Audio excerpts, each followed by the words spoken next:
Assalamualaikum warahmatullahi wabarakatuh. Bismillahirrahmanirrahim. Alhamdulillahilladzi allafa baina qulubina fa asbahna bi ni'matihi ikhwana.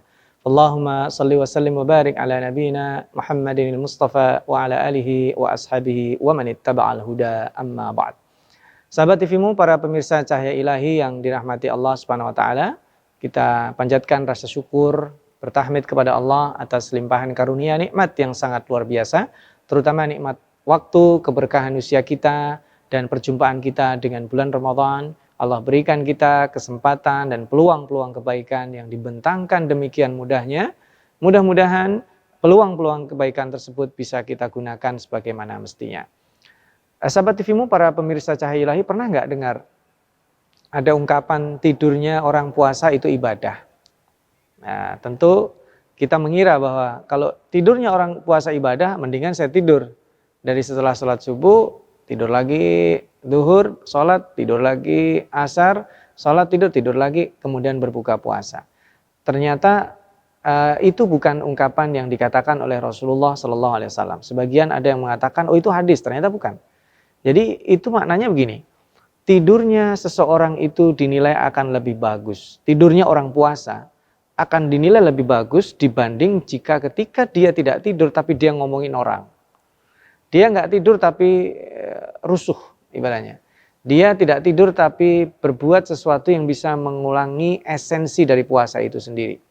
Karena itu Rasulullah SAW sebagaimana diriwayatkan oleh Abu Hurairah dan ditulis di dalam Sahih Bukhari dan Muslim, Rasulullah SAW bersabda bahwa Allah tidak memerlukan kita untuk meninggalkan itu. Jadi beliau bersabda, man lam yada' qaulaz zur wal amal bihi, orang yang tidak meninggalkan perkataan dusta dan mempraktekkan itu, falaisa lillahi hajatun fi an yada' ta'amahu wa syarabahu. Maka Allah juga tidak terlalu perlu. Apa perlunya Allah terhadap dia yang melakukan mencegah dari makan dan minum? Makanya akan ada rubba sha'imin laisa lahu min siyamihi illal ju'i wal atas. Maka akan ada orang-orang yang tidak mendapatkan apa-apa dari pahala puasanya selain hanya lapar dan dahaga. Maka ini yang harus diwaspadai adalah ketika kita melakukan puasa hanya menahan makan, menahan minum, menahan berhubungan suami istri kepada hal yang sudah wajib, tetapi kita juga perlu menahan sesuatu yang bisa mengurangi pahala puasa kita. Nah, di antara yang mengurangi pahala puasa kita adalah kita tidak menjaga lisan kita. Karena sesungguhnya anggota tubuh kita semuanya ikut berpuasa. Penglihatan kita berpuasa, lidah mulut kita berpuasa, telinga kita berpuasa, tangan kita berpuasa, kaki kita berpuasa, bahkan kalbu dan hati kita berpuasa. Maka menjaga lisan itu menjadi sesuatu yang urgent. Karena jangan sampai kita berpuasa tetapi kemudian kita justru merusak. Karena jangan sampai kita termasuk di dalam apa yang difirmankan Allah di dalam surat Al-Hujurat, bahwa orang yang menggibahi saudaranya itu adalah bagaikan seorang yang memakan daging saudara. Jadi orang yang menggibah, membicarakan aib saudaranya, yang itu pasti terjadi, maka itu sama dengan memakan bangkai saudaranya. Dan ini tentu itu adalah pukulan telak bagi orang-orang yang dia berpuasa, menahan dari lapar, menahan dari dahaga, tapi kemudian dia tinggalkan. Dia tinggalkan esensi ibadah yang lainnya. Maka dari itu pentingnya menjaga itu semua, dan ini juga selaras dengan firman Allah di banyak ayat. Di antaranya adalah Allah menjadikan wa ja'ala lakumus sam'a wal absara wal afidah. Allah menjadikan pendengaran, penglihatan, dan afidah, yaitu perasaan kalbu kita, tapi sedikit saja di antara manusia yang bersyukur. Dan melalui ibadah puasa ini, kita diminta oleh Allah mengendalikan semua anggota tubuh kita, termasuk sesuatu yang tidak membatalkan puasa secara fisik, ya, mata kita. Ya, kalau mungkin ada perbedaan pendapat antara orang yang misalnya kita memakai obat tetes mata, itu kan ada ikhtilaf fikihnya, sebaiknya kita hindari. Karena kan nanti kalau ada tembusan ke rongga hidung, rongga mulut, itu bisa membatalkan puasa. Itu sesuatu yang mukhtalaf ya, sekalipun lebih baik kita hindari. Ada orang yang mengatakan ngorek-ngorek telinga, ya kita bersihin telinga, itu juga sebaiknya dihindari karena bisa berpotensi memasukkan benda di dalam tubuh kita dan itu bisa berpotensi membatalkan. Ya, sekalipun tidak membatalkan juga, kita tidak mempersering sikat gigi karena memasukkan sesuatu ke dalam mulut kita. Berkumur-kumur, gosok gigi tidaklah membatalkan puasa. Tetapi kemudian kita lupa dari aspek yang non fisik. Ya, kalau tadi kita berpuasa hanya dimensi materi dan fisik, kita lupa pada dimensi yang non fisik. Misalnya menjaga mata kita dari sesuatu yang diharamkan Allah Subhanahu wa taala. Kita berpuasa tentu menahan pandangan. Jika di luar bulan puasa kita diminta oleh Allah untuk ghaddul basar, maka di bulan puasa ghaddul basarnya itu berlipat. Jika di luar bulan puasa kita mendengarkan sesuatu yang buruk juga tidak boleh, maka di bulan puasa mendengar sesuatu yang buruk juga sebaiknya ditinggalkan. Jika di luar bulan puasa riba, memfitnah itu sesuatu yang juga tidak dianjurkan bahkan dilarang, maka di bulan puasa itu menjadi sesuatu yang lebih dicegah. Nah, ini maknanya apa yang difirmankan oleh Rasulullah sallallahu alaihi wasallam tadi, man lam yada qaulaz zuri wal amala bihi, siapa yang tidak meninggalkan berkata-kata dusta dan kemudian melakukan itu, maka Allah tidak perlu puasa dia, tidak perlu dia meninggalkan makan dan minum, bagi Allah itu percuma saja, sia-sia saja. Karena sesungguhnya yang dicegah oleh Allah bukan sesuatu yang sifatnya material, tapi sesuatu yang dibalik itu. Allah meminta kita tidak makan bukan pada makanannya, karena kita sudah dilatih untuk meninggalkan makanan yang tidak halal. Tapi diminta itu adalah untuk pengendalian nafsu makan kita. Pengendalian bagaimana kita berinteraksi dengan makanan, dengan minuman, dan termasuk syahwat yang dihalalkan pelampiasannya, yaitu kepada hubungan suami istri. Para pemirsa Cahaya Ilahi, sahabat TV-mu yang berbahagia, maka maknanya man lam yada, berarti ada pada faktanya orang-orang yang belum paham esensi puasa dengan kemudian dia hanya meninggalkan sisi materi saja. Karena itu kita akan lanjutkan rahasia di balik non materi yang jarang difikirkan atau diperhatikan oleh orang setelah jeda yang berikut ini. Para pemirsa Cahaya Ilahi, sahabat TV-mu yang berbahagia, tadi kita sudah bahas bagaimana Allah Subhanahu wa taala lebih mementingkan dari dimensi non materi. Betul bahwa kita berpuasa itu menahan dari makan, dari minum, dari hubungan suami istri, tapi ternyata ada dimensi non materi lainnya yang Allah lebih pentingkan. Karena kalau kita lihat, kita tilik dari apa yang disampaikan oleh Rasulullah SAW tadi, man lam yada qaulaz zuri wal amala bihi. Jadi itu ada penting, siapa yang tidak meninggalkan dusta dan tidak meninggalkan mengerjakan dusta. Ini sampai diulang 2 kali kan, itu ada dimensi lainnya. Apalagi ditambah oleh Allah oleh berikutnya, falaisa lillahi hajatun fi an yada ta'amahu wa syarabahu. Maka itu tidak penting lagi, karena Allah tidak perlu lagi dari dia menahan makanan, menahan minuman, karena apa gunanya? Karena sesungguhnya bukan itu esensi dari puasa. Esensi dari puasa adalah dibalik dari kita menahan makanan dan minumannya, bukan makanan dan minuman. Makanan minuman itu sesuatu something material. Maka Allah juga Subhanahu wa taala berfirman, wa ja'ala lakumus sam'a wal absara wal afidah qalilan ma tashkurun. Allah menjadikan pendengaran, Allah menjadikan penglihatan, Allah menjadikan afidah, perasaan kita. Tapi sedikit manusia yang bersyukur. Apa makna sedikit manusia yang bersyukur itu? Sedikit orang yang mampu mensyukuri nikmat pendengaran, nikmat penglihatan, nikmat perasaan, itu karena dia tidak paham bahwa sesungguhnya kenikmatan itu bukan pada penggunaannya pada sesuatu yang materi. Seseorang melihat, yang dilihat materi. Seseorang mendengar, yang didengar adalah materi. Seseorang memasukkan sesuatu kepada mulutnya, itu sesuatu yang materi. Padahal ada hal-hal yang sifatnya non-materi. Ketika dia melihat, yang dia lihat adalah yang baik, mengakibatkan dia bersyukur, itulah yang disebut maqasidus syariah. Ketika seseorang mendengar yang dia dengar adalah sesuatu yang baik, mendatangkan optimisme, menyebabkan dia bersyukur, itulah yang disebut dengan maqasidus syariah. Ketika dia berbicara, yang berbicara adalah yang baik. Karena hadis Rasulullah SAW yang lainnya juga menyebutkan, man kana yu'minu billahi wal yaumil akhiri falyaqul khairan aw liyasmut. Siapa yang beriman kepada Allah dan hari akhir, berkata baik. Kalau nggak bisa, ya diam. Nah, kalau nggak bisa, diam. Jadi idealnya seseorang itu mengatakan baik. Kalau nggak bisa, diam. Diam itu adalah lebih baik daripada dia mengeluarkan sesuatu kemudian menyakiti. Makanya disebutkan tadi ada ghibah, ada fitnah, ada namimah. Itu hal-hal yang harus dijauhi selama kita bulan puasa. Sekalipun di luar bulan puasa pun kita tidak boleh melakukan itu. Maka sesungguhnya yang disebutkan nikmat pendengaran, nikmat penglihatan, nikmat yang disebut tadi mulut kita, bukan hanya untuk makan tapi untuk bicara dan sebagainya, maka itu juga perlu kita perhatikan. Sekalipun sekalipun nih, kalau kita berpuasa misalnya, kita memasukkan sesuatu ke dalam kepala kita, ke dalam mata kita ya, netesin obat mata, itu memang hukumnya khilafiyah ya. Karena dikhawatirkan itu masuk ke rongga mulut kita dan masuk ke dalam, kalau disengaja itu membatalkan. It's okay, itu khilafiyah. Tetapi sesungguhnya yang tidak khilaf adalah kalau kita menjaga mata kita dari sesuatu yang Allah tidak suka, itu lebih bagus. Ya, daripada kita melakukan sesuatu yang di situ ikhtilaf. Dan ketika ada ikhtilaf kita tinggalkan.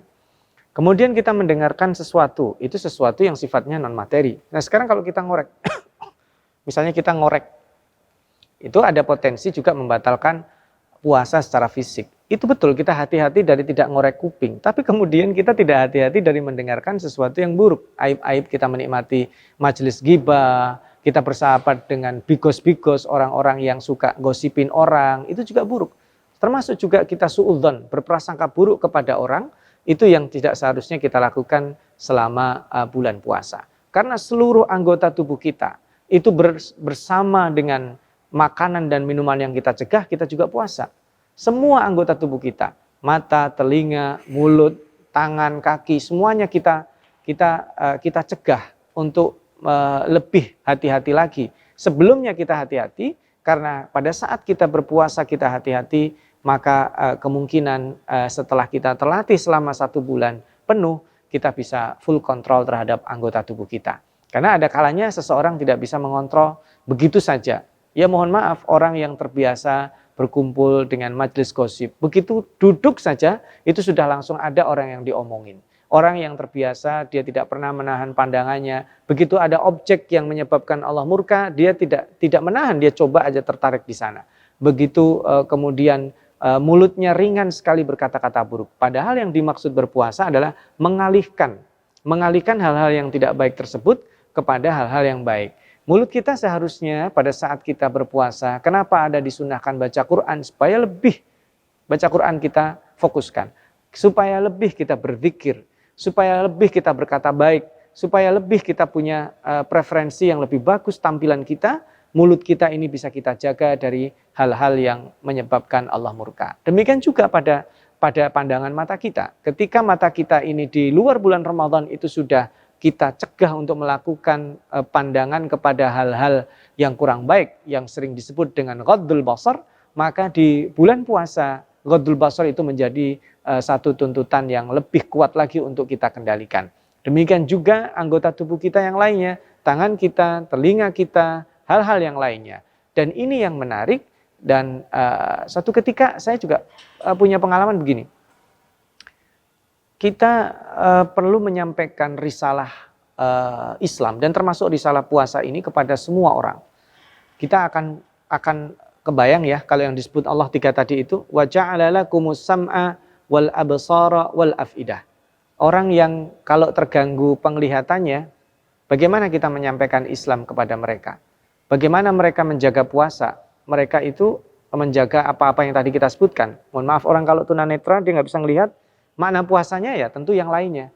Orang yang mohon maaf, saudara-saudara kita tuli ya, karena mereka lebih suka disebut tuli daripada disebut tunarungu, itu bagaimana puasanya orang dia nggak bisa mendengar, tidak bisa membuka mulutnya untuk berbicara, tentu ada hal-hal lain yang bisa kita pertajam lagi. Insya Allah setelah jeda singkat yang berikut ini, sahabat TV-mu. Para pemirsa Cahaya Ilahi dan sahabat TV-mu yang berbahagia, kalau orang-orang itu, mohon maaf saudara-saudara kita yang tidak mendapatkan kesempatan menikmati pandangan matanya karena terganggu baik dari sejak lahir atau karena gangguan fisik lainnya, mereka berpuasa selain dengan itu. Ya tentunya makan dan minum pasti ya. Demikian juga saudara-saudara kita yang tuli ya, dia tidak bisa mendengar, dan sebagian saudara kita juga yang tidak bisa berbicara, tentu mereka juga tetap akan menahan as-sam'a wal absara wal afidah. Karena begini, yang disebut dengan menahan itu adalah menahan dari sesuatu yang buruk. Ada kalanya seseorang mungkin dia tidak berbicara, tapi menggunakan isyarat mata itu sudah disebut dengan buruk. Contoh, misalnya ada orang nggak suka, saya gini. Nah, itu kan saya mengisyaratkan gibahi dia dengan orang dengan bahasa yang saya paham sama dia. Saya dengan seseorang misalnya, kemudian mengisyaratkan gitu-gitu, itu kan artinya nih ada si dia nih gitu. Pandangan yang merendahkan. Pandangan yang merendahkan itu juga dilarang oleh Allah. Isyarat yang merendahkan juga sesuatu yang dilarang oleh Allah Subhanahu wa taala. Tangan kita kalau mengisyaratkan sesuatu yang buruk, yang itu kita sengaja, maka itu juga bagian dari kita yang perlu harus dijaga di dalam melaksanakan ibadah puasa kita. Karena puasa selain belajar menahan adalah belajar mengendalikan diri kita, mengendalikan semua anggota tubuh kita, semua potensi yang Allah berikan, baik yang melekat pada kita ataupun yang diberikan rizki oleh Allah kepada kita, supaya kita bisa distribusikan dan kita gunakan pada hal-hal yang lebih bermanfaat.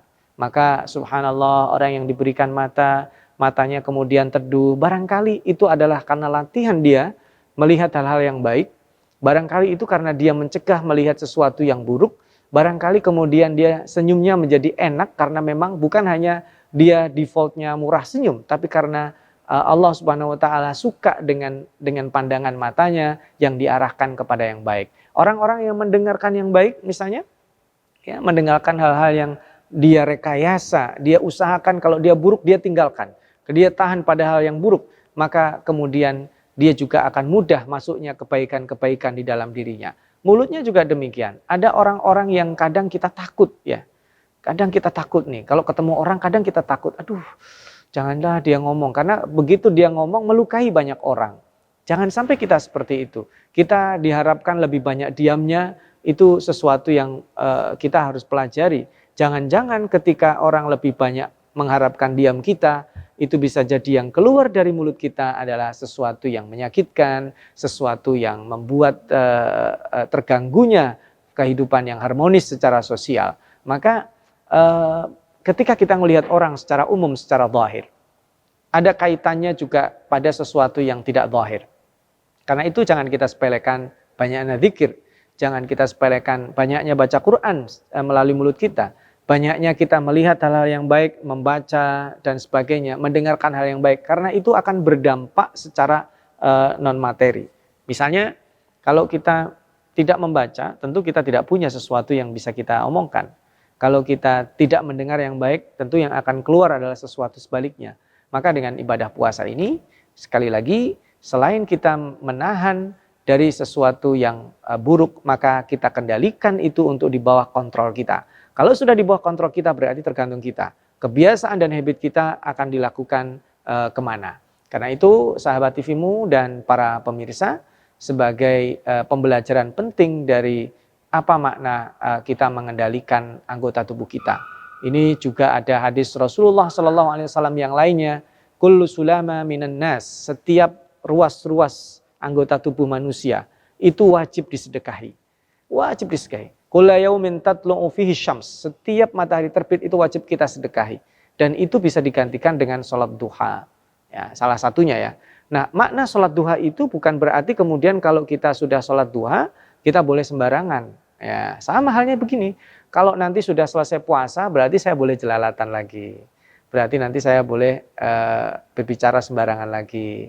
Berarti nanti saya boleh maki-maki orang lagi. Tidak. Tapi ketika kita sudah mengendalikan itu akan lebih mudah kita berbuat sesuatu yang lebih bermanfaat pada saat nanti kita menyelesaikan bulan Ramadan dan kita bersosial. Selain secara fisik kita memang sudah berbagi makanan, secara non fisik kita berbagi senyum, memberikan optimisme, mendengar yang baik, karena nanti di surga tidak ada perkataan dusta. Adanya perkataan baik, adanya perkataan yang mendatangkan optimisme. Tidak ada pandangan sinis, adanya pandangan yang mendamaikan, yang membawa rahmah, yang membawa kesejukan dan keselamatan.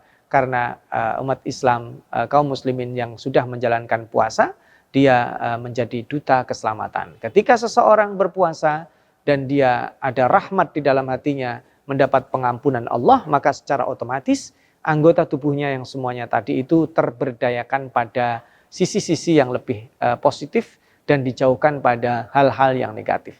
Marilah sebelum pulang seperti biasa ada pembelajaran penting yang harus kita bawa pulang dan kita bisa praktekkan nanti. Yang pertama, kita berpuasa bukan hanya menjaga mulut dari makanan dan minuman dan juga perut kita, tapi kita mengajak seluruh anggota tubuh kita berpuasa bersama kita, yaitu dari menahan sesuatu yang sifatnya materi dan non materi.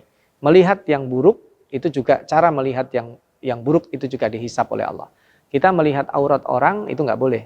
Melihat orang itu yang kita lihat bukannya dia buka aurat, tapi kita memandang sinis, nah itu juga nggak boleh. Artinya cara memandang kita dan orang yang dipandang itu juga bagian dari yang penting. Mendengar yang baik demikian juga.